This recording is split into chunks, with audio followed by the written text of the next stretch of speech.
3 of the 5 Public Service Commission seats are opening up and will be on the ballot this year. MTN's Gabby Crevitt talks with the primary candidates for District 3. From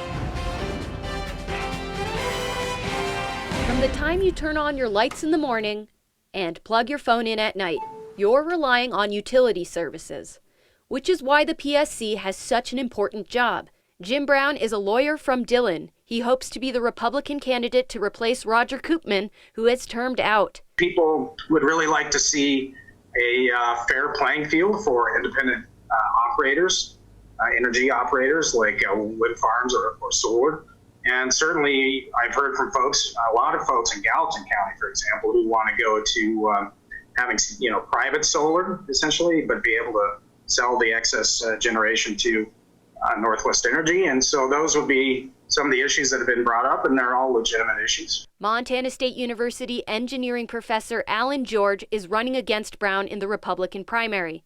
He says the infighting within the PSC needs to stop. A major current challenge on the commission is obvious personal conflicts between the commissioners, and I would like to see that end, and I would work towards ending those conflicts so that maximum professional effort could be expended on the duties that they are legally mandated to perform. That's something his opponents agree with, but George touts his technical background and sees it as an asset for the commission. Tom Woods is a state representative and physics professor at MSU and is running uncontested in the primary as a Democrat. Well, it's always a challenge to work with other people, let's face it, where it's always a challenge.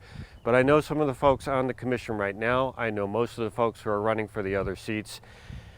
Being a legislator and being in the minority, you have to learn how to work with other people. So I feel like I've got some experience doing that.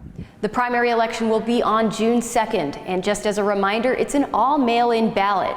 But you will be able to drop off your ballot at one of the polling stations on Election Day. Reporting in Bozeman, Gabby Crevitt, MTN News.